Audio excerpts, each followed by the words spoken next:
यह वीडियो जरा गौर से सुनिएगा।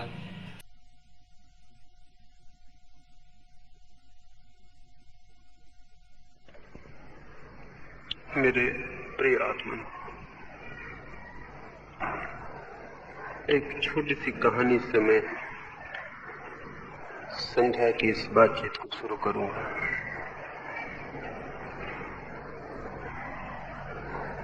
एक राज दरबार में एक बहुत अनूठे आदमी का आना हुआ। उस आदमी का अनूठापन इस बात में था कि उसने उस सम्राट को कहा, तुम इतने बड़ी पृथ्वी के अकेले मालिक हो, तुमसे बड़ा सम्राट कभी हुआ नहीं, तो ये शोभा नहीं देता है कि तुम मनुष्यों जैसे वस्त्र पहनो। मैं तुम्हारे लिए देवताओं के वस्त्र ला कर दे सकता हूं। देवताओं के वस्त्र न तो कभी देखे गए थे और न सुने गए थे। राजा के अहंकार को प्रेरणा मिली और उसने कहा, कितना भी खर्च करना पड़े, कोई भी व्यवस्था करनी पड़े, मैं तैयार हूं, लेकिन देवताओं के वस्त्र मुझे चाहिए। वो व्यक्ति राजी हो गया कि 6 महीने के भीतर मैं वस्त्र लाकर दे दूंगा, लेकिन जो भी खर्च उठाना पड़ेगा,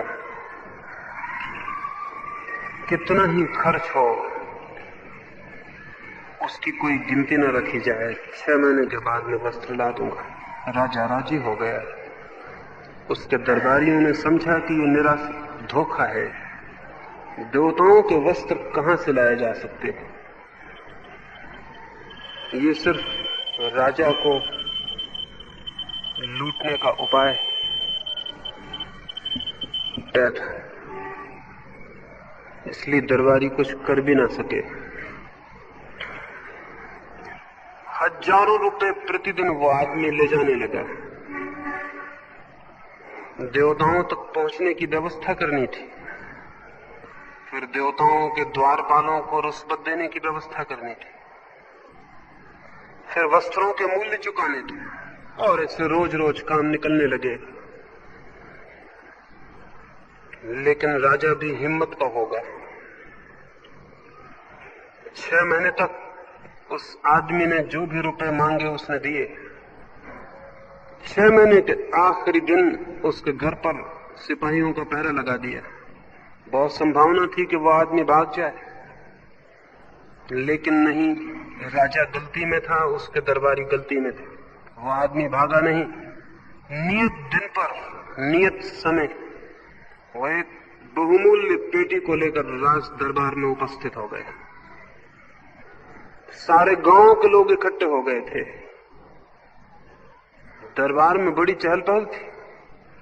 हर आदमी उत्सुक था। वस्त्र ले आए गए थे। देवताओं के वस्त्र पृथ्वी पर पहली दफा आए थे। उसने जाके बीच दरबार में अपनी पेटी रख दी, पेटी का ताला खोला और राजा से कहा, आप आगे आ जाइए और अपने वस्त्र उतार दीजिए, मैं देवताओं के वस्त्र देता हूं, इन्हें पहन लीजिए। लेकिन एक बात मैं बता दूं, देवताओं ने कहा है ये वस्त्र केवल उन्हीं लोगों को दिखाई पड़ेंगे जो अपने ही बाप से पैदा हुए।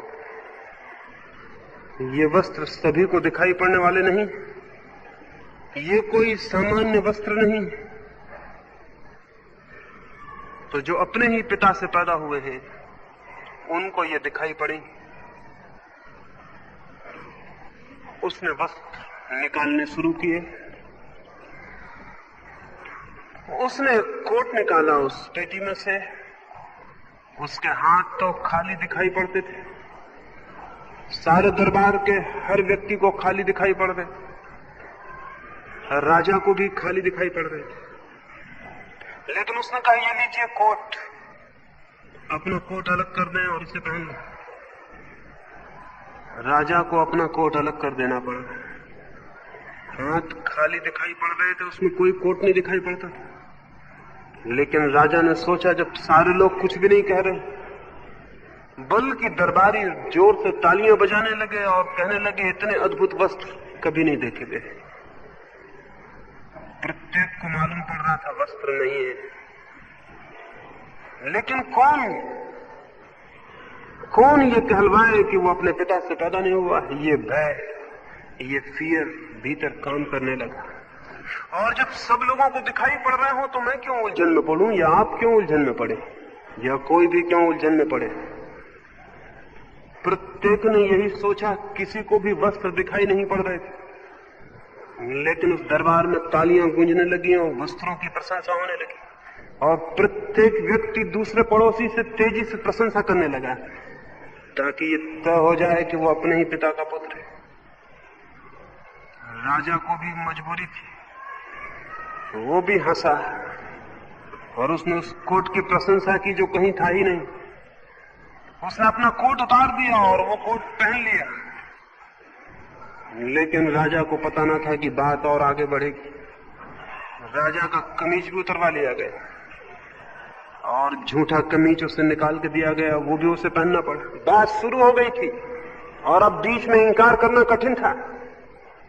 धीरे धीरे राजा के सारे वस्त्र उतर गए, वो नग्न खड़ा हो गया।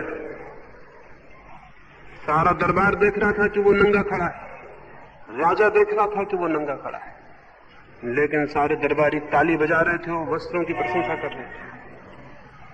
और वो राजा भी मुस्कुरा रहा था, उसके प्राणों पर आ बनी थी, वो नग्न खड़ा था, लेकिन ये बात कही नहीं जा सकती थी। भय काम कर रहा था। अपने हाथों अपने पिता पर संदेह, अपनी बेइज्जती और अपमान, और इन सारे लोगों के सामने, अपने ही नौकरों चाकरों के सामने, और जबकि सारे लोग तालियां बजा रहे थे। उस आदमी ने जो ये वस्त्र लाया था कहा, पृथ्वी पर पहली बार देवताओं के वस्त्र आए और पहली बार किसी मनुष्य को यह सौभाग्य मिला, इसलिए उचित है कि आपका जुलूस निकाला जाए। पूरे राजधानी के लोग ताकि देख लें इन वस्त्रों। वो नग्न राजा बहुत घबराया, लेकिन मजबूरी थी, उसे राजी हो जाना पड़ा। और उस नंगे राजा का जुलूस उस दिन उस राजधानी में निकला, और उस नगर में हर आदमी ने ताली बजाई और कहा कि ये वस्त्र बहुत सुंदर है, ऐसे वस्त्र कभी देखे नहीं गए, धन्य है हमारा राजा। और हर आदमी जानता था कि वो राजा नंगा है, लेकिन किसी आदमी में कहने का ये साहस नहीं था कि राजा नंगा है और वस्त्र नहीं है। कौन इसे कहता, कौन इस बात को अपने ऊपर लेता, कौन इस जिम्मेवारी में पड़ता। सभी भयभीत थे, और जो भयभीत है उसे कुछ भी मनवाया जा सकता है। भय कुछ भी बात मानने को राजी हो सकता है। ऐसे वस्त्रों को मानने को राजी हो सकता है जो कहीं नहीं है। ऐसे स्वर्ग और नरक को मानने को राजी हो सकता है जो कहीं नहीं है। ऐसी कल्पनाओं और झूठी बातों को मानने राजी हो सकता है जिनमें कोई सच्चाई नहीं। लेकिन झूठी बातों को मनवाने के पहले एक बात जरूरी है कि चित्त भयभीत हो जाए, फियर से भर जाए। ये कहानी मैं इसलिए कह रहा हूं कि जमीन पर मनुष्य ने बहुत सी ऐसी बातें मान रखी जिनके मानने में भय के अतिरिक्त और कोई भी कारण नहीं। और उस राजधानी में जिन लोगों ने उन वस्त्रों की तारीफ की थी, आप अपने को उन लोगों से भिन्न मत समझ लेना। आपने भी बहुत से ऐसे वस्त्रों की तारीफ की है जिनका कोई अस्तित्व नहीं, और आपको दिखाई भी पड़ता है, लेकिन आपके पड़ोसी तारीफ कर रहे होते हैं, और तब आप इतना साहस नहीं जुटा पाते कि भीड़ से अलग खड़े हो जाएं। भीड़ बहुत बड़ी कमजोरी बन जाती है।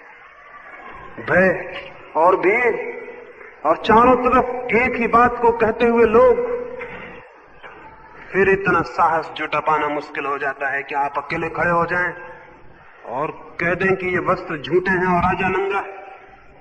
उस राजधानी में भी कोई इतना साहस नहीं जुटा पाया था। एक छोटे से बच्चे ने हिम्मत की थी और अपने पिता से कहा था, पिताजी मुझे तो राजा नंगा दिखाई पड़ रहा है। लेकिन उसके पिता ने कहा, चुप रहे, तू ना समझ है, तू कुछ भी नहीं जानता। मैं अनुभव से कहता हूं, मेरी उम्र मैंने ऐसे नहीं गुजार दी, ये बाल मैंने ऐसी धूप में नहीं पका लिए, वस्त्र हैं और बहुत सुंदर है, और चुप रहे और ये बात मत उठा, तू अभी बच्चा है और तू कुछ भी नहीं जानता है।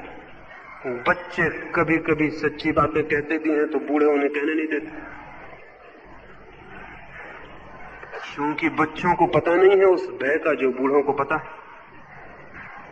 और बच्चों में भी वो समझदारी नहीं आई, वो समझदारी जिसका चालाकी दूसरा नाम, वो कनिंगनेस अभी उनमें पैदा नहीं हुई, जो झूठी बातों को सच कह सके।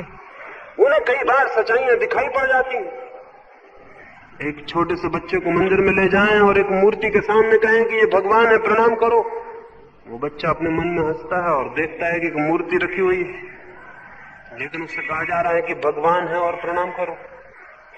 और अगर वो बच्चा कहे कि मुझे तो पत्थर की मूर्ति दिखाई पड़ती, भगवान नहीं, तो हम कहेंगे तू ना समझ, तुझे भी पता नहीं। हम अपने अनुभव से कहते हैं यही भगवान, और हम उस बच्चे की गर्दन को जबरदस्ती झुकाएंगे, और थोड़े दिनों में बच्चा भी बड़ा हो जाएगा, समझदारी में बड़ा हो जाएगा। और जो आदमी समझदारी में जितना बड़ा हो जाता है उतना चालाक हो जाता है, उतनी सच्चाई से दूर हो जाता है। उस गांव के सब लोग समझदार थे, इसलिए किसी ने भी नहीं कहा कि वस्त्र झूठे। एक नासमझ बच्चे ने ये बात उठाई थी, लेकिन उसकी आवाज दबा दी गई। सारी दुनिया में ये हुआ है, मनुष्य को भयभीत करके बहुत से असत्य उसे सिखा दिए गए, और भीड़ के दबाव में, भीड़ के वजन में एक व्यक्ति इतनी नैतिक हिम्मत नहीं कर पाता कि वो खड़ा हो जाए और कह सके वो जो उसे दिखाई पड़ता है, वो अकेला पड़ जाएगा। धार्मिक आदमी में उसे कहता हूं जो अकेले होने की हिम्मत करता है। जो आदमी भीड़ को स्वीकार कर लेता है वो आदमी धार्मिक नहीं, वो आदमी कभी धार्मिक नहीं हो सकता। धार्मिक आदमी का पहला लक्षण है अकेले खड़े होने का साहस। जो उसे दिखाई पड़ता है उसे स्वीकार करने का साहस, और जो उसे दिखाई नहीं पड़ता उसे अस्वीकार करने का भी साहस। धार्मिक आदमी की बुनियादी शर्तें। लेकिन हम तो जिन धार्मिक लोगों को जानते हैं वे तो कोई भी अकेले खड़े हुए दिखाई नहीं पड़ते, वे तो सब भीड़ के साथ जुड़े हुए। हिंदुओं की भीड़ है, मुसलमानों की भीड़ है, ईसाइयों की भीड़ है, जैनों की, बौद्धों की भीड़ है, और हर आदमी किसी न किसी भीड़ का हिस्सा है। और जो भीड़ कहती है वही व्यक्ति भी कहता है। और भीड़ में हर आदमी इसीलिए कहता है कि बाकी लोग भी वही कह रहे हैं।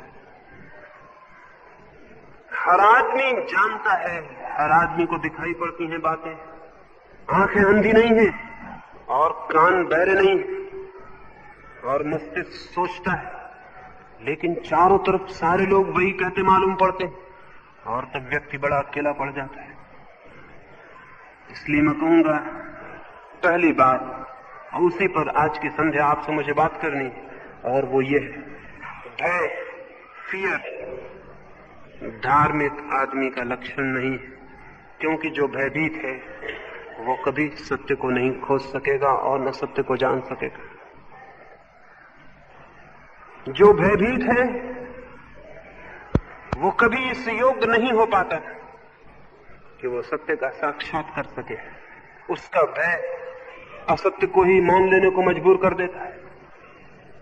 लेकिन हमें तो सिखाया जाता रहा है ईश्वर से भयभीत होने को, कहा जाता है गॉड फीयरिंग होने को, कहा जाता है ईश्वर भीरू होने को। ये शब्द अत्यंत झूठे हैं। गॉड फीयरिंग, ईश्वर भीरू से ज्यादा झूठा और अपमानजनक कोई शब्द नहीं हो सकता। क्योंकि जो व्यक्ति भयभीत है वो व्यक्ति तो कभी ईश्वर के निकट पहुंच ही नहीं सकता। ईश्वर और व्यक्ति के बीच भय का कोई संबंध नहीं हो सकता। प्रेम का संबंध तो हो सकता है लेकिन भय का नहीं। और स्मरण रखें, प्रेम और भय सर्वाधिक विरोधी बातें हैं। जहां प्रेम है वहां कोई भय नहीं, और जहां भय है वहां कोई प्रेम नहीं। जहां भय है वहां घृणा तो हो सकती है लेकिन प्रेम नहीं हो सकता, और जहां प्रेम है वहां भय कैसा, वहां फियर कैसा।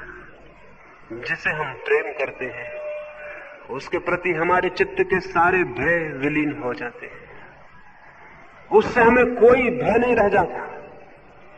और जिससे हम भय करते हैं उसके प्रति हमारे मन में घृणा पैदा होती है, उससे हमारे बहुत गहरे मन में शत्रुता होती है। और जिससे हम भय करते हैं उसके निकट तो हम कभी पहुंच ही नहीं सकते। लेकिन हजारों साल से आदमी को सिखाया जाता रहा है वो भयभीत हो, वो स्वर्ग से डरे कि कहीं स्वर्ग न खो जाए, वो नरक से डरे कि कहीं नरक में न पड़ जाए, वो ईश्वर से डरे, वो डरे इसलिए ताकि वो अच्छा हो सके। और डर से कभी कोई अच्छा हो सकता है? डर तो बुराई की जड़ है।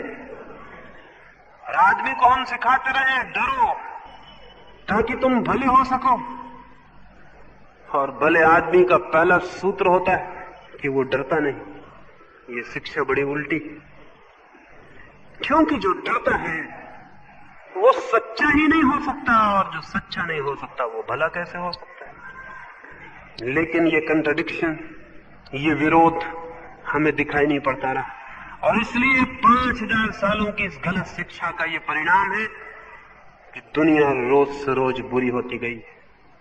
धर्म भय पर खड़ा था इसलिए धर्म झूठा सिद्ध हुआ। धर्म की सारी शिक्षा भय पर खड़ी हुई थी।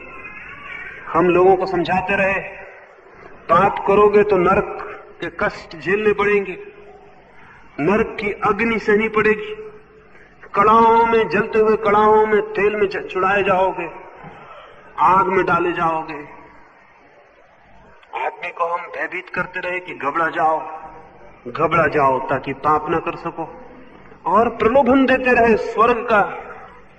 वहां अप्सराएं उपलब्ध होंगी जिनकी उम्र कभी ढलती नहीं, जो 16 वर्ष की ही बनी रहती, और वहां शराब के चश्मे बहते हैं, स्वर्ग में झरने बहते हैं, न केवल पीना बल्कि डूबना और नहाना उनमें।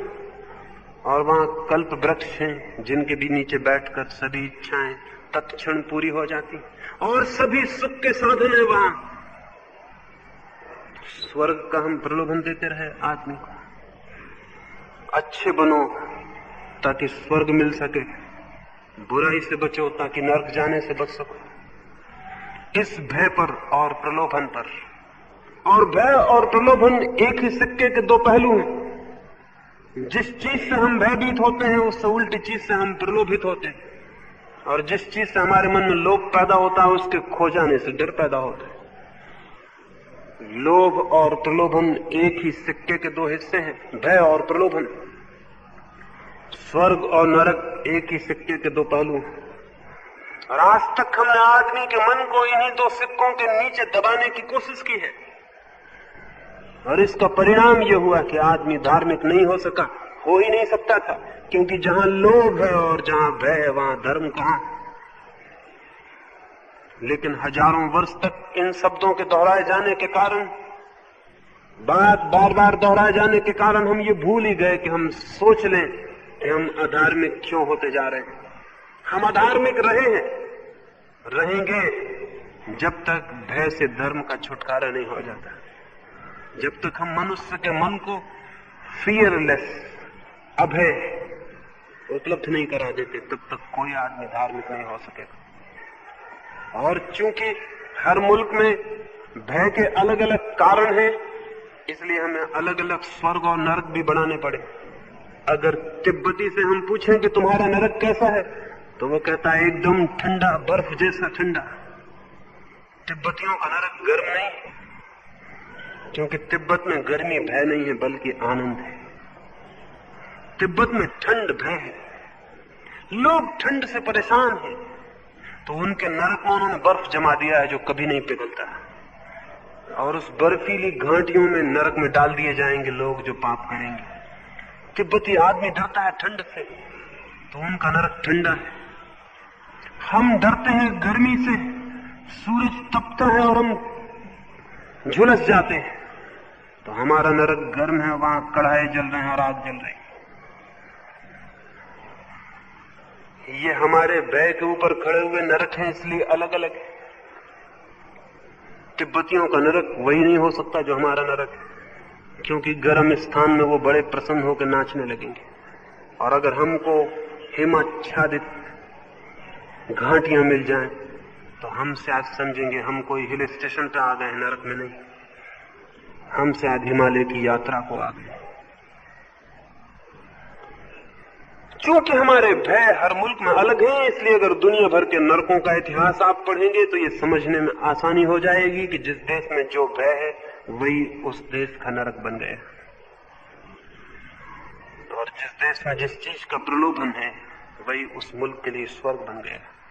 स्वर्ग और नरक हमारे भय और प्रलोभन के विस्तार हैं, और इनके आधार पर हमने कोशिश की आदमी को धार्मिक बनाने की। ये आधार ही झूठा था, इसलिए 5000 साल की संस्कृतियां नष्ट हो गई, असफल हो गई, विफल हो गई, क्योंकि ये आधार ही झूठा था।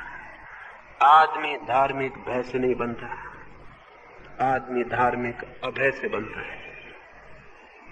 अभय कैसे उपलब्ध हो और भय क्यों है, कैसे छूटे, कैसे हम उसके बाहर हो जाएं।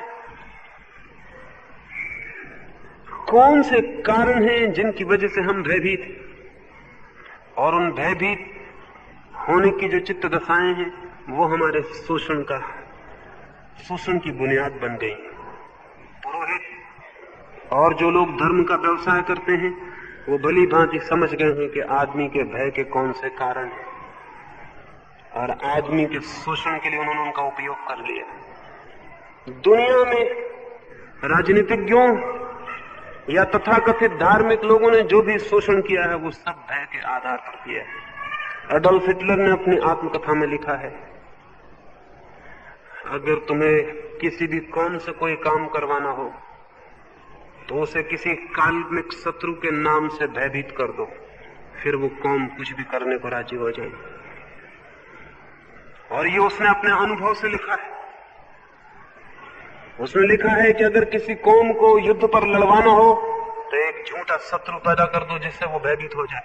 अगर सच्चा शत्रु मिल जाए तब तो ठीक, नहीं तो झूठा शत्रु खड़ा कर दो। कह दो इस्लाम खतरे में, कह दो हिंदू धर्म खतरे में, कह दो भारत खतरे में है कि पाकिस्तान खतरे में, और बता दो कि खतरा कौन पैदा कर रहा है, दुश्मन खड़ा कर दो, चाहे वो झूठा ही हो। फिर तुम उस कौम को मरने और मारने के लिए राजी कर सकते हो, फिर उससे तुम कोई भी बेवकूफियां करवाने के लिए उसे राजी कर सकते हो, फिर अपनी खुद की आत्महत्या करने को उस कौम के लिए राजी किया जा सकता है। आदमी भयभीत हो जाए फिर उसे किसी भी तरह राजी किया जा सकता है। ये दुनिया के जो भी शोषक हैं इस बात को बहुत भली भांति जान गए, लेकिन बृहत्तर मानव समाज हम सब अब तक भी ठीक ठीक परिचित नहीं हो पाए कि हमारा शोषण किन आधारों पर हो रहा है। भय और प्रलोभन के आधार है। दान करो, यज्ञ करो, हवन करो तो स्वर्ग में स्थान मिल जाएगा। मध्य युग में तो ईसाई पोप टिकट बेचते रहे आदमी के स्वर्ग जाने के लिए। टिकट खरीद लो और स्वर्ग में स्थान सुरक्षित हो जाएगा। कैसी कैसी बेवकूफियां आदमी के साथ की जाती रही हैं जिनका कोई हिसाब। लेकिन इस टिकट खरीदने की बात पे हम हंसेंगे, और हम एक ब्राह्मण को गाय दान कर दें ताकि वैतरणी गाय पार करा देगी तो हम ना हंसेंगे। वो हमारी बेवकूफी है। अपनी बेवकूफी पे कोई भी नहीं हंसता, दूसरों की बेवकूफी पे कोई भी हंसने लगता है। लेकिन समझदार आदमी वो है जो अपनी बेवकूफियों पे हंसना शुरू कर देता है। यज्ञ करो या हवन करो या जाओ और भगवान की मूर्ति के सामने भगवान की स्तुति करो। स्तुति क्या है सिवाय खुशामद के?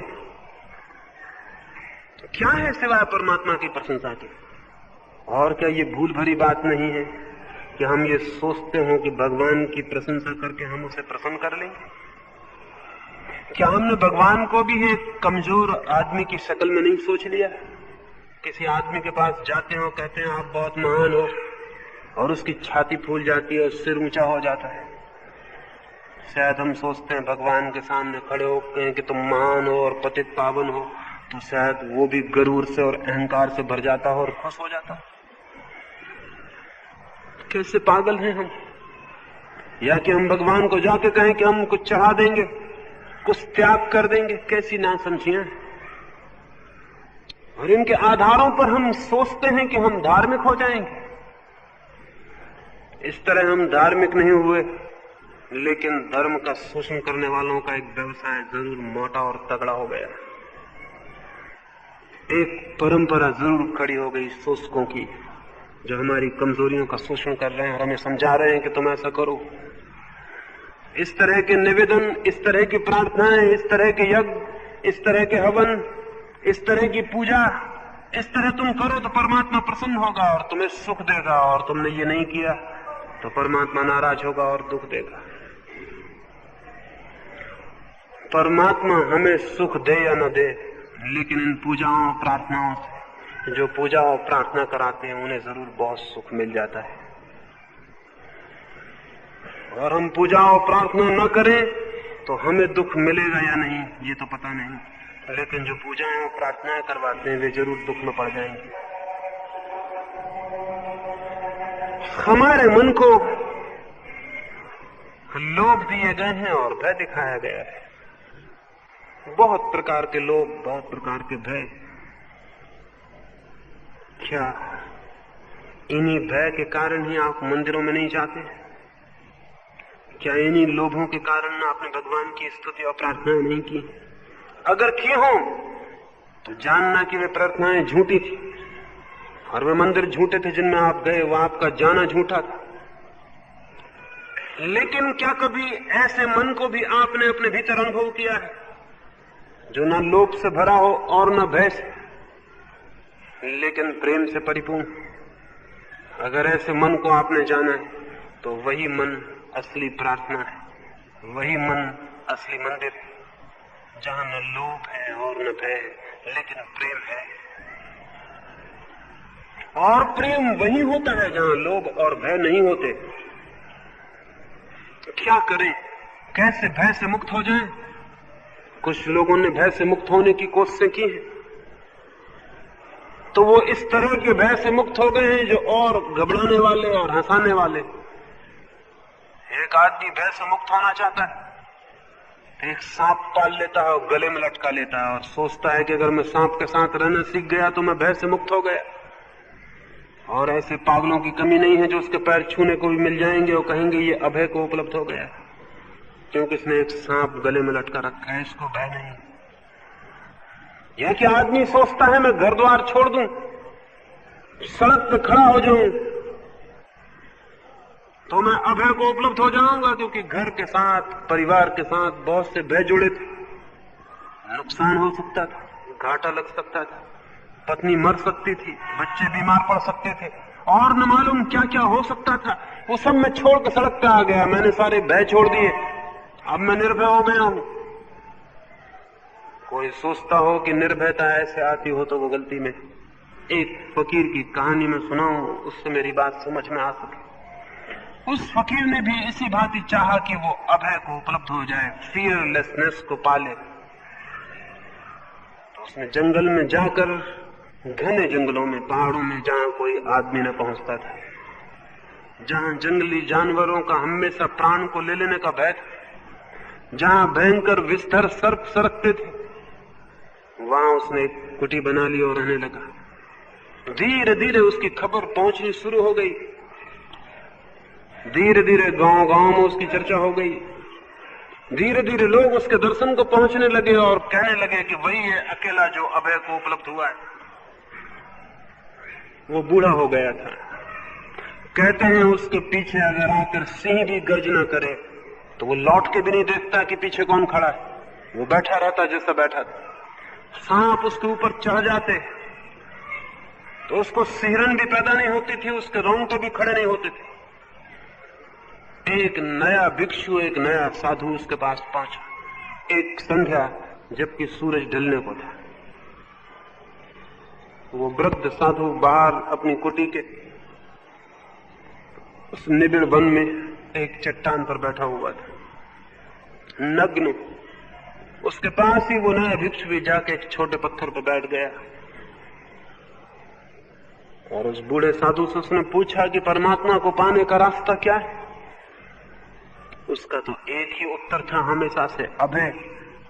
भय से मुक्त हो जाओ, और जिस दिन भी तुम भय से मुक्त हो जाओगे, तुम्हारे चित्त में कोई भय नहीं होगा, उसी दिन परमात्मा अपने द्वार तुम्हारे लिए खोल देगा। यही उसने उससे भी कहा।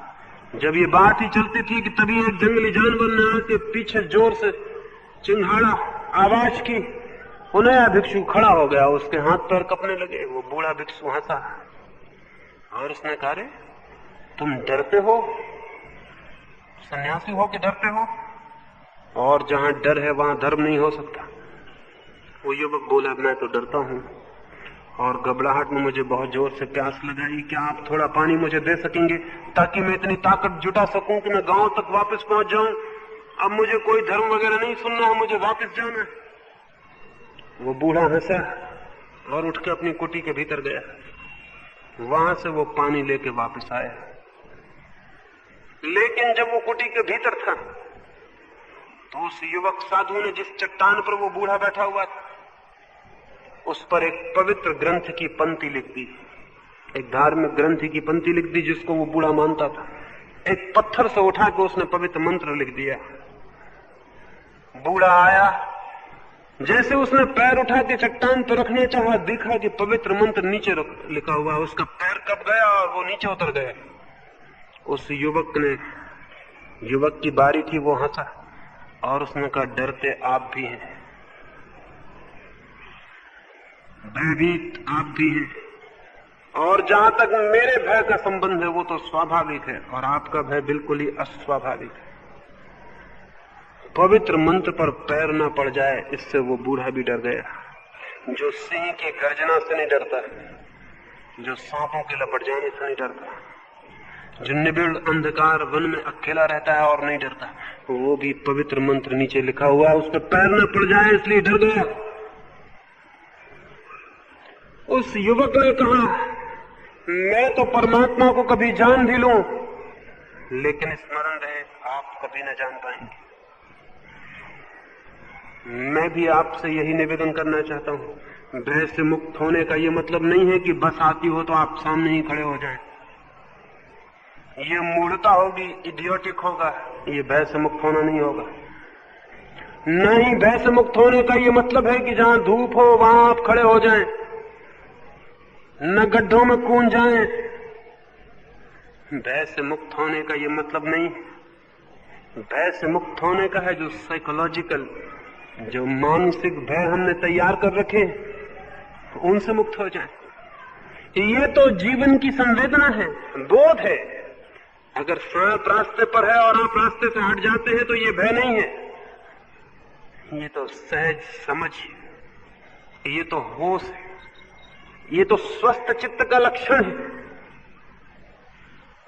अगर कोई जहर खाने को आपको देता है और आप इंकार करते हैं, या जिस बोतल पर जहर लिखा हुआ है उसे आप नहीं पीते, तो ये तो एक स्वस्थ चित्त का लक्षण है। ये भय नहीं है, ये तो जीवन की सामान्य रक्षा है। भय दूसरे तल पर है, गहरे तल पर है, मानसिक है। मानसिक तल पर जो भय है वे मनुष्य को धार्मिक नहीं होने देते। शरीर के तल पर जो भय है वे जीवन के लिए अपरिहार्य है, जरूरी है। वे तो जिस बच्चे में न हो उसके संबंध में हमें चिंतित हो जाना पड़ेगा। अगर एक बच्चा हो और आगे में हाथ डाले और भयभीत न हो, वो बच्चा जिंदा नहीं रह सकेगा। उस बच्चे में बुद्धिमत्ता ही नहीं है। एक बार ऐसा हुआ कि जापान में एक राजा को सनक आ गई, जैसा कि अक्सर होता है, राजाओं को सनकें आती हैं। सच तो यह है जो सन की नहीं होते वो राजा ही नहीं होते। उस राजा को सनक आ गई और उसने ये सारे राज्य में खबर करवा दी कि जो लोग भी मंद बुद्धि है, उनका कोई कसूर नहीं है मंद बुद्धि होने में, भगवान ने उनको मंद बुद्धि पैदा किया। तो मंद बुद्धि लोग कुछ काम नहीं करते, आलसी हैं, बैठे रहते हैं, उनका कोई कसूर तो नहीं है मंद बुद्धि होने में। तो राज्य से व्यवस्था की जाएगी, जितने मंद बुद्धि हैं उनको राज्य की तरफ से आश्रय दिया जाएगा, और राज्य के द्वारा बनाए गए आश्रमों में रहें, आनंद से खाएं और मौज करें। उनका कोई कसूर नहीं है कि वो मंद बुद्धि हैं। सारे राज्य में उसने खबर निकाल दी, हजारों दरख्वास्तें आ गई कि हम मंद बुद्धि हैं, हमको राज्य की सहायता मिलनी चाहिए। राजा बहुत परेशान हो गया, उसे कल्पना भी न थी कि उसके राज्य में इतने मंद बुद्धि हैं। रोज हजारों दरखास्तें आती ही गई, शायद ही कोई आदमी ऐसा हो जिसने दरखास्त न दी हो। कौन इतना नासमझ था? राज्य खाने, कपड़े और रहने की मुफ्त व्यवस्था कर रहा था। राजा घबरा गया, उसने सोचा था कि होंगे 150, 1000, 2000 आदमी। उसने अपने मंत्रियों को कहा, ये तो बड़ी मुश्किल हो गई, ये कैसे तय होगा कि कौन मंद बुद्धि है? उनके मंत्रियों ने कहा, हर चीज के रास्ते इंतजाम हो जाएगा। जिन लोगों ने दरखास्त दी है उनको खबर कर दी जाए कि वो आ जाएं, उनकी परीक्षा होगी। अगर वो मंद बुद्धि सिद्ध हुए तो राज्य उन्हें शरण देगा, और नहीं सिद्ध हुए तो वापस लौटा दिए जाएंगे। जिन लोगों ने सबसे पहले दरखास्त दी थी उनमें से 1000 लोग बुलवा लिए गए। मंत्रियों ने बड़ी होशियारी का काम किया, उन्होंने घास फूस की छोटे छोटे झोंपड़े बनाए 1000 लोगों के रहने के लिए, और उन 1000 लोगों को उनमें ठहरा दिए, और रात में उन झोंपड़ों में आग लगा दी। जैसे आग लगी लोग बाहर भागे, लेकिन 4 आदमी ऐसे भी थे जो कंबल ओढ़ के अंदर और ठीक से सो गए। जब आग लगी और उनके पड़ोसियों ने उनसे कहा भागो आग लगी है, तो उन्होंने कंबल ओढ़ लिया और सो गए। उन्होंने कहा कि अगर किसी की होगी इच्छा तो हमको निकाल बाहर कर दे, आग लगी है तो बाहर कौन जाए, संभल के यहीं सो जाओ। वो 4 आदमी चुन लिए गए, वो मंद बुद्धि थे, उनमें आग का भी भय नहीं था, वो और कंबल सोड़ कर आराम से वहीं ओढ़ कर सो गए थे। मंद बुद्धि होना और बात है, भय रहित होना और बात है। इसलिए जो मंद बुद्धि हैं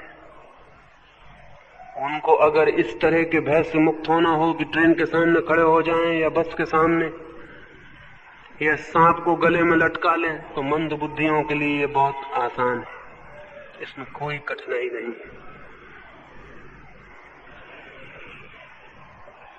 लेकिन अभय का अर्थ मंद बुद्धि नहीं है, अभय का अर्थ संवेदन शून्यता नहीं है। अभय का दूसरा अर्थ है, अभय का अर्थ है मानसिक तल पर हमने जो भय पाल रखे उनसे मुक्त हो जाए। हमने कौन से भय पाल रखे? हमने बहुत से भय पाल रखे। मानसिक तल पर हम इतने ज्यादा भयभीत हैं जिसका कोई हिसाब नहीं। आप जब मंदिर में जाके प्रणाम करते हो तो किस कारण से करते हो? कोई भय काम कर रहा है। मेरे एक मित्र है, वो नियमित जिस मंदिर के सामने से भी निकले हाथ जोड़े बिना नहीं रह जाते थे। मेरे साथ एक दिन एक सड़क पर से निकले, कोई 3 मंदिर आए, उन्होंने हर मंदिर के सामने हाथ जोड़े। मेरी वजह से थोड़ा संकोच किया, लेकिन फिर भी जैसे मेरी आंख बची उन्होंने जल्दी से हाथ जोड़ लिए। मैंने उनसे बात की कि ये क्या कर रहे हैं। उन्होंने कहा मुझे ऐसा भय लगता है कि अगर मैंने हाथ न जोड़े तो भगवान नाराज हो जाए। और एक दिन आपकी बात मानकर मैं एक मंदिर के सामने से बिना हाथ जोड़े निकल गया। मैंने बड़ी हिम्मत की, मेरे माथे पे पसीना आ गया। मैंने बड़ी हिम्मत की और मैंने कहा कि आज मैं देखूं तो निकल के क्या होता है। लेकिन मैं 10 कदम से आगे नहीं जा सका। 10 कदम पे जाके मेरा ऐसा घबराहट होने लगी कि मुझे लगा कि पता नहीं क्या हो जाए। मैं वापस लौटा, मैंने ठीक से हाथ जोड़े और क्षमा मांगी कि ऐसी भूल अब कभी ना करूंगा। ये मानसिक भय, ये साइकोलॉजिकल फियर्स, ये सीखे हुए हैं, ये बिल्कुल झूठे हैं, ये सिखाए गए। और ऐसे भय भी चित्त को ही हम धार्मिक कहते रहे। ये तो बिल्कुल धार्मिक नहीं, ये तो जरा भी धार्मिक नहीं। ऐसे भय को चित्त में खोजना जरूरी है। हमारी मान्यताएं, हमारे विश्वास, हमारी बिलीफ सब भय पर खड़ी हुई हैं। हमारे सिद्धांत, हमारा तथाकथित ज्ञान, हमारा पंथ, हमारा संप्रदाय, हमारी पूजा, हमारी प्रार्थना इसी तरह के भय पर खड़ी हुई है। ये भय चित्त को रुग्ण करते हैं, ये भय चित्त को कमजोर करते हैं, ये भय चित्त को शक्तिहीन करते हैं। और इन भय से घिरा हुआ व्यक्ति धीरे धीरे विक्षिप्त हो सकता है, मुक्त नहीं हो सकता।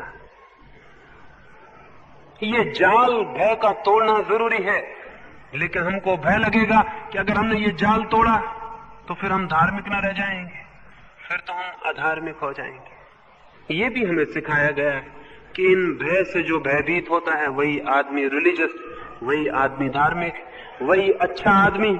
जो इनको तोड़ देता है वो आदमी बुरा हो जाता है। ये बात गलत है। असल में जो इनको तोड़ता है, इन भय के जाल को जो तोड़ देता है, वही इन जाल के भीतर छिपी हुई आत्मा को जानने में समर्थ हो पाता है। क्योंकि भय को तोड़ते ही एक इतनी बड़ी शक्ति उसके भीतर जन्मती है, एक इतना बड़ा साहस उसके भीतर पैदा होता है, एक इतना बल उसके भीतर मुक्त होता है। ये भय के जाल के भीतर बड़ी शक्ति दबी बैठी है, जो उठ नहीं पाती, जो खड़ी नहीं हो पाती, विवेक जागृत नहीं हो पाता, विचार मुक्त नहीं हो पाता है। इन भय से ही हम बंधे रह जाते हैं, अटके रह जाते हैं। ये भय हमें हिलने भी नहीं देते। इन भय की दीवार में हम आंख भी नहीं उठा सकते ऊपर, कहीं देख भी नहीं सकते। हर चीज में भय लगता है कि कहीं ये ना हो जाए। ये जो भय है कैसे कैसे है? मैंने सुना है हिंदुओं के ग्रंथों में लिखा हुआ है, और वैसा ही जैनों के ग्रंथों में भी लिखा हुआ है। मैंने सुना है कि हिंदुओं के ग्रंथों में लिखा है कि अगर पागल हाथी तुम्हारे पीछे दौड़ता हो और जैन मंदिर आ जाए तो तुम पागल हाथी के पैर के नीचे दब के मर जाना, लेकिन जैन मंदिर में मत जाना। और यही बात जैन ग्रंथों में भी लिखी हुई कि अगर हिंदू मंदिर आ जाए और पागल हाथी पीछे आता हो तो तुम उसके पैर के नीचे दब के मर जाना, वो बेहतर है, लेकिन हिंदू मंदिर में प्रवेश मत करना, वो बड़ा पापपूर्ण है। ऐसे ऐसे भय।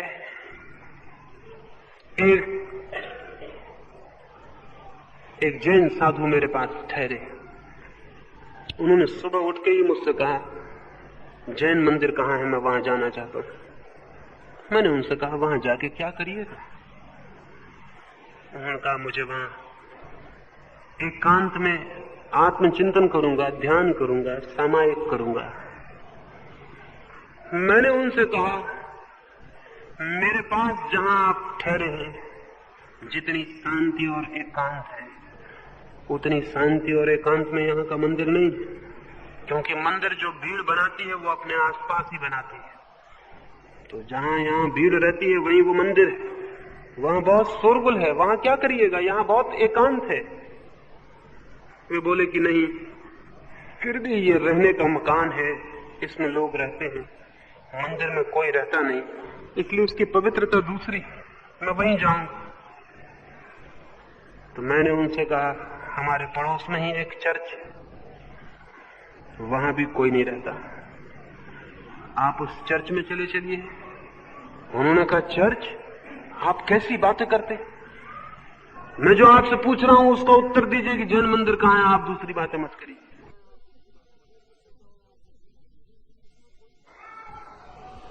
मैंने कहा, उस चर्च में कोई भी नहीं रहता, और आज चूंकि इतवार नहीं, रविवार नहीं, इसलिए वहां कोई भी नहीं होगा। आज पादरी भी सिनेमा देखने गया होगा।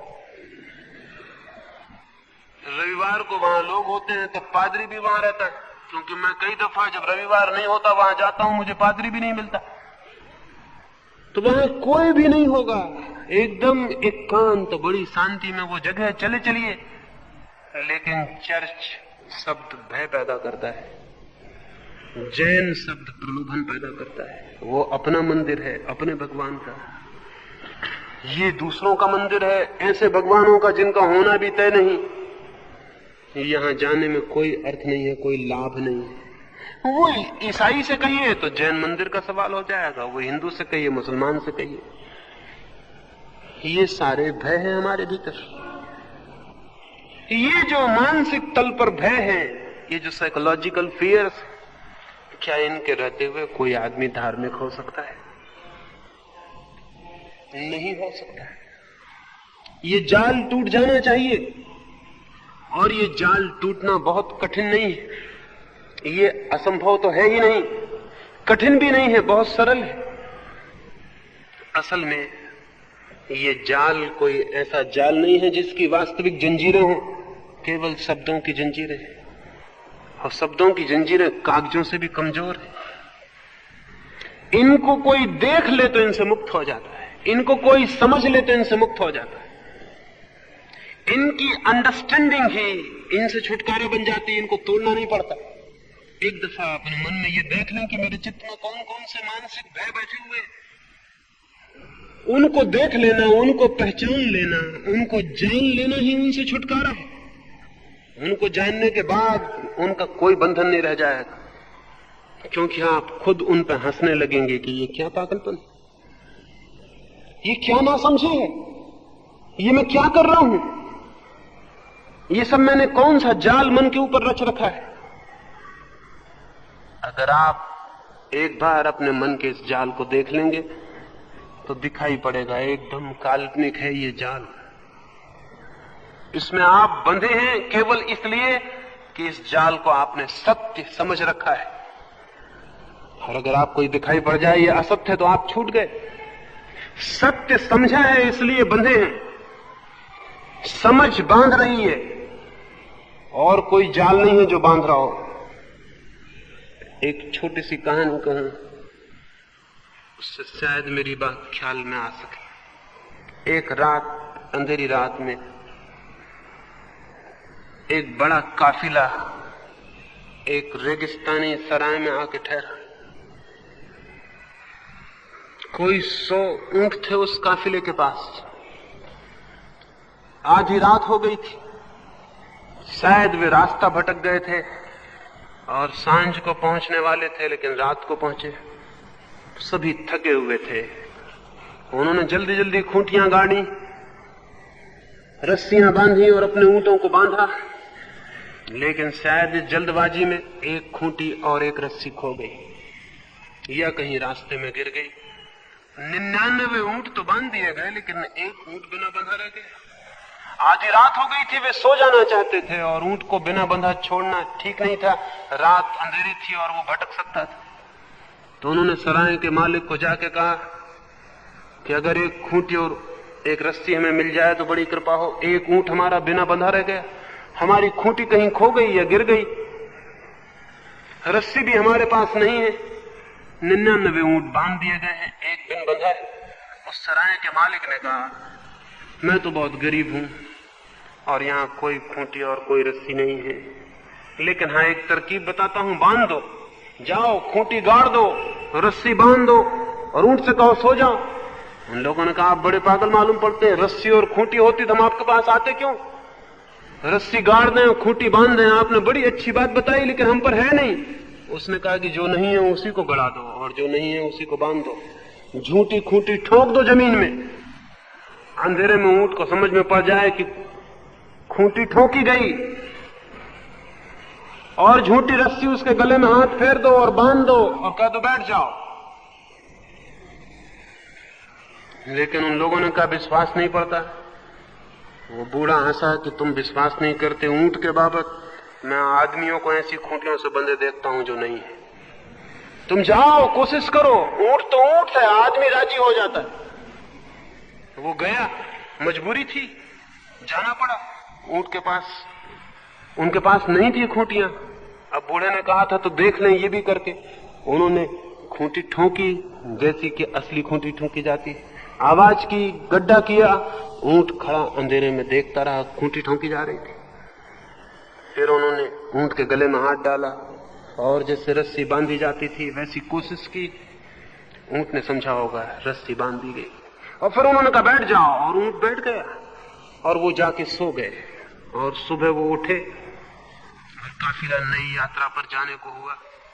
तो उन्होंने 99 ऊंटों की खूंटियां निकाल दी, रस्सियां खोल ली और उनको मुक्त कर दिया। लेकिन 100वें ऊंट की न तो कोई खूंटी थी ना रस्सी, उसको क्या खोलना।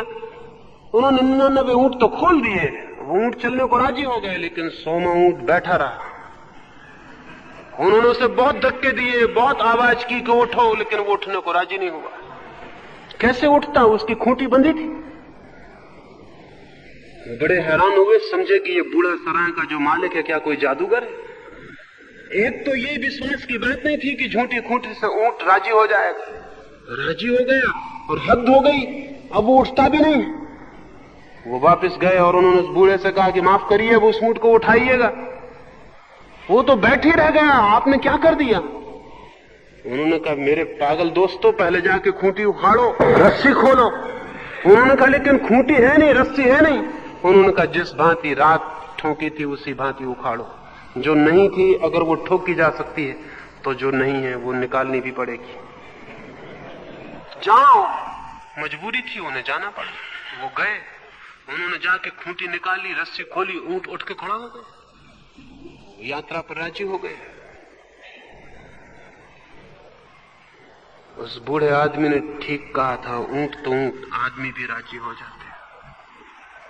हम सब राजी हो गए और ऐसी खूंटियां हमारे मन पर हैं जिनका कोई अस्तित्व नहीं, ऐसी रस्सियां हमारे मन पर हैं जिनकी कोई सत्ता नहीं, जिनका कोई एग्जिस्टेंस नहीं।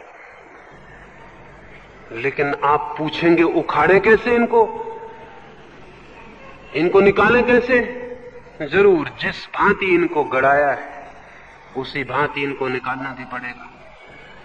जिस भांति इनको ठोका है उसी भांति तोड़ना भी पड़ेगा। कैसे ठोका है इन खूंटियों को, कौन सी सीक्रेट है इनके ठोकने की, कौन सा टेक्निक, कौन सी तरकीब है? तरकीब यह है कि हमने इन भयों को सत्य मान लिया, इसलिए हमारे ऊपर ठुक गए। इनको सत्य मान लेना इनका सीक्रेट है। जिस चीज को हम सच मान लेंगे उससे हम बंध जाएंगे, जिस चीज को हम असत्य जान लेंगे उससे हम मुक्त हो जाएंगे। सत्य मान लेना हमारा कारण है इनसे बंधे होने का। विश्वास कारण है हमारा इनसे बंधे होने का। तो थोड़ा आंख खोल कर देखें कि इन्हें मानने की कोई वजह है क्या? कोई वजह है उस मूर्ति को भगवान मानने की जिसको हम भगवान मानते रहे? कोई भी तो वजह नहीं है सिवाय इसके कि और लोग मानते। कोई भी तो वजह नहीं है सिवाय इसके कि और लोग मानते। और मैं भी उन लोगों में पैदा हुआ हूं जो मानते हैं, और बचपन से उन्होंने मुझे सिखा दिया कि मानो। 1917 में रूस में सारे लोग आस्तिक थे। 1917 में क्रांति हो गई, वहां जो लोग हुकूमत में आए वो नास्तिक थे। उन्होंने शिक्षा देनी शुरू की, न कोई ईश्वर है, न कोई आत्मा है, न कोई धर्म है, न कोई स्वर्ग, न कोई नरक, न कोई मोक्ष, न कोई पाप, न कोई पुण्य, कुछ भी नहीं है। निरंतर 15-20 साल की शिक्षा के बाद आज रूस के बच्चे से जाके पूछिए ईश्वर है? मेरे एक मित्र रूस में थे, उन्होंने पूछा एक छोटे से स्कूल में बच्चों से ईश्वर है, वो हंसने लगे और उन्होंने कहा था, है नहीं। पहले था, 1917 के पहले था, क्रांति के पहले था। जमाना हुआ खत्म हो गया, अब नहीं। और जहां अज्ञान है, जहां अभी क्रांति नहीं हुई, वहां अभी भी है, बहुत जल्दी वहां भी नहीं रह जाए। जो उनको सिखाया वो उसे दोहरा रहे। उन्होंने पुरानी खूंटियां तोड़ दी, नई खूंटियां गाड़ दी। कल तक वो बाइबल को मानते थे, अब वो दास कैपिटल को मानते हैं।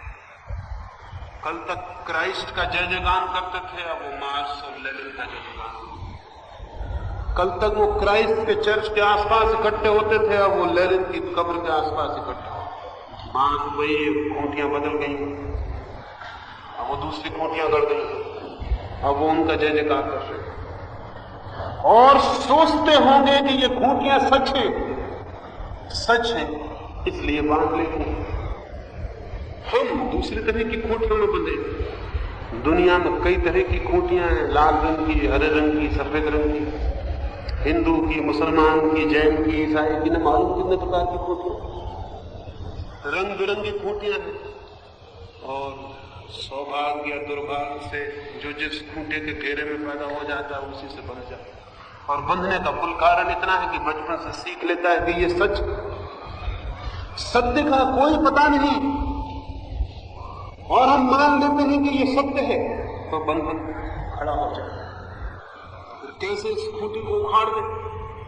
एक रास्ता तो यह है जो अब तक जारी रहा है, वो ये है कि मैं आपके पास दूसरी खूंटी लेके आऊं और कहूं कि मां से ये लाल खूंटी बिल्कुल खराब है, ये हरी खूंटी बहुत अच्छी है, इसको फेंकिए, ये खूंटी बिल्कुल रद्दी है, सड़ चुकी, ये अब काम करने वाली नहीं है, ये खूंटी नई और ताजी और अच्छी। एक रास्ता तो ये रहा है कि मैं दूसरी खूंटी लेके आपके पास आऊं। अगर आप मुसलमान हैं तो मैं हिंदू की खूंटी लेके आऊं, अगर आप हिंदू हैं तो मैं ईसाई की खूंटी लेके आऊं, अगर आप जैन हैं तो मैं बौद्ध की खूंटी लेके आऊं, और आपकी खूंटी बदलवा दूं, दूसरा सब्स्टिट्यूट आपको दे दूं। ये आज तक हुआ है। खूंटी से आदमी मुक्त नहीं हुआ है। एक खूंटी से होता है तो दूसरी खूंटी से बन जाता है, लेकिन ऐसा नहीं होता कि वो किसी खूंटी से बंधा हुआ न रह जाए। मैं कोई दूसरी खूंटी लेके आपके पास नहीं आया। मैं आपसे ये नहीं कहता कि वो खूंटी बुरी है जिससे आप बंधे हैं, मैं एक खूंटी आपको देता हूं इससे आप बन जाएं। मैं आपसे ये कहने आया हूं खूंटी से बंधा होना बुरा है। कोई खूंटी वूटी का बुरा सवाल नहीं है, खूंटी से बंधा होना बुरा है, चाहे वो कोई भी खूंटी हो। इससे कोई फर्क नहीं पड़ता हिंदू की हो, मुसलमान की, जैन की, ईसाई की, कम्युनिस्ट की, इससे कोई फर्क नहीं पड़ता। चित्त बंधा हुआ हो ये बुरी बात है, क्योंकि बंधा हुआ चित्त और असत्य से बंधा हुआ चित्त नहीं जानता, ऐसी चीजों से बंधा हुआ चित्त वहां तक नहीं पहुंच सकता जहां ज्ञान है, जहां सत्य है, जहां परमात्मा है, जहां जीवन का मूल उत्स है, वहां नहीं पहुंच सकता। तो दिखाई तो पड़ेगा कि हम परमात्मा की पूजा कर रहे हैं, लेकिन हम किसी रंग की खूंटी की पूजा करते रहेंगे। और दिखाई तो पड़ेगा हम मंदिरों में जा रहे हैं, हम मंदिरों में कभी नहीं गए, क्योंकि मंदिरों में जाने वाला मन ही हमारे पास नहीं है जो मुक्त हो, खुला हो, उन्मुक्त हो। पहली बात है स्वतंत्र चित्त चाहिए सत्य को जानने को। स्वतंत्रता सीढ़ी है सत्य की। स्वतंत्र जिसका चित्त नहीं, सत्य उसके लिए नहीं हो सकता। फ्रीडम चाहिए। किससे फ्रीडम, किससे स्वतंत्रता? उन खूंटियों से जो है ही नहीं, उन रस्सियों से जो झूठी, जिनकी कोई सत्ता नहीं, कोई अस्तित्व नहीं। मन के भय, मन के विश्वास, मन के सिद्धांत हमें बांधते हैं, क्योंकि हम मानते हैं कि वे सत्य हैं। खोजें और देखें तो दिखाई पड़ जाएगा कि हमने कभी उन्हें माना था, हमने उन्हें जाना नहीं है। जिसे हमने माना था वो अज्ञान है, जिसे हमने नहीं जाना उसे मानने का कोई भी कारण नहीं है। खाली हो जाएंगे तब मान्यताओं से आप, टूट जाएंगे जाल, भय से मन मुक्त हो जाएगा, और तब वो ऊर्जा पैदा होगी, वो शक्ति, वो बल, वो साहस, वो आत्मचेतना जन्मेगी। इन भय के जाल से टूट जाते ही जो सेतु बन जाती है, ब्रिज बन जाती है परमात्मा तक पहुंचने का। सुबह मैंने एक सूत्र की बात की थी, विवेक के जागरण की और विश्वास से मुक्त होने की। संध्या मैंने दूसरे सूत्र की आपसे बात की है, भय से मुक्त होने की और अभय में प्रतिष्ठित होने की। शेष कुछ सूत्रों की बात आने वाली चर्चाओं में मैं आपसे करूंगा। अंत में इतना ही कहूंगा, मेरी बातों पर विश्वास न ले आए कि मैं जो कह रहा हूं वो ठीक है। हो सकता है जो मैं कह रहा हूं वो बिल्कुल गलत है। हो सकता है मैं किसी तरकीब से कोई नई खूंटी गाड़ने की कोशिश कर रहा हूं और आप उसमें पकड़ जाएं, आप उसमें जकड़ जाएं। इसलिए मुझसे सावधान रहने की जरूरत है। मैं जो बात कह रहा हूं उसमें सबसे ज्यादा जरूरी है कि मुझसे सावधान रहे। कोई कोई मेरी खूंटी आपको मन में न गड़ जाए। सोचें, विचारें, मैंने जो कहा है, रात सोते वक्त थोड़ा उस पर ख्याल करें कि मैंने क्या कहा है, और अपने भीतर खोजें कि कहीं सच में वैसे भय आपके भीतर तो नहीं है जो झूठे हैं, जिनको आप नहीं जानते, जिनसे आप भयभीत हैं, परेशान हैं, और जो आपके जीवनचर्या को प्रभावित कर रहे हैं। अगर ऐसे भय आपको दिखाई पड़ जाएंगे तो आपको कुछ और नहीं करना होगा, उनका दर्शन ही उनकी मृत्यु हो जाएगी। आपने उनको देखा कि वो गए। जैसे कोई आदमी एक दिए को जला के किसी अंधेरे कमरे में जाए अंधेरे को खोजने, तो दिए को जला के ले जाएगा तो अंधेरा उसे मिलेगा? वो नहीं मिलेगा, क्योंकि दिए की मौजूदगी अंधेरे का अंत है। ऐसे ही जो भी भय हमारे चित्त में है वो अंधेरे के निवासी है। जब आप बोधपूर्वक उनकी खोज में दिया जला के जाएंगे खोजने की वो कहां है, तो आपको हंसी आएगी, वो अंधेरे के वासी आपको नहीं मिलेंगे। एक बार ऐसा हुआ, अंधेरे में जाके भगवान के पास और उससे कहा कि तुम क्यों अंधेरे के पीछे पड़े हुए हो, उसने तुम्हारा क्या बिगाड़ा? सूरज ने कहा, कैसा अंधेरा? कौन अंधेरा? मैं तो जानता भी नहीं, मेरा आज तक उससे मिलना नहीं हुआ। आप उसे मेरे सामने बुला दे और वो मेरे सामने शिकायत कर दे तो मैं माफी मांग लूं और आगे के लिए पहचान लूं कि ये कौन है, तो उसका पीछा ना करूं। तब से भगवान भी हार गए हैं, अंधेरे के लिए कोशिश करते हैं सूरज के सामने लाने की, अभी तक ला नहीं पाए। वो कभी नहीं ला पाएंगे, क्योंकि सूरज की मौजूदगी अंधेरे का अंत है, वो सामने खड़ा नहीं हो सकता। जब हम बोधपूर्वक भीतर चित्त में खोजने जाएंगे कौन कौन से भय हमें पकड़े हुए, जब आप दिया जला के विचार का खोजने जाएंगे आप हैरान हो जाएंगे, वो भय गए। वे खूंटियां वैसी थी जो किन्हीं समझदार व्यापारियों ने आपके लिए बांध दी थी और आपको उसके साथ बांध दिया था। समझदार व्यापारियों का डर था कि कहीं आप उनके घेरे से भटक न जाओ। वो जो समझदार व्यापारी थे ऊंट के मालिक, उनको भय था कहीं ऊंट भटक न जाए, कहीं दूसरे जत्थे में शामिल ना हो जाए, कहीं कोई इसे ले न जाए। मनुष्य के जीवन में भी कुछ समझदार व्यापारी पैदा हो गए और उन्होंने आदमी के चित्त पर खूंटियां बांध दी ताकि कोई आदमी उनके घेरे, उनके फोल्ड के बाहर न चला जाए, हिंदू के बाहर न चला जाए, मुसलमान के बाहर न चला जाए। झूठी खूंटियां गड़ा दी, झूठे जाल बन दिए भय के, और उनमें आदमी बंद है। जो आदमी उनमें बंद है वो आत्मघाती है, वो अपना दुश्मन, वो अपनी आत्मा को अपने हाथ से खो रहा है। जो उनसे मुक्त होता है उसी को आत्मा की गरिमा और गौरव उपलब्ध होता है, वही ठीक अर्थों में मनुष्य बनता है। वो कैसे मनुष्य बन सकता है उसकी कुछ और चर्चा आने वाले 2 दिनों में मैं आपसे करूंगा। मेरी बातों को इतने शांति और प्रेम से सुना, उससे बहुत बहुत अनुग्रहित हूं, और अंत में सबके भीतर बैठे हुए परमात्मा को प्रणाम करता हूं। मेरे प्रणाम स्वीकार करें।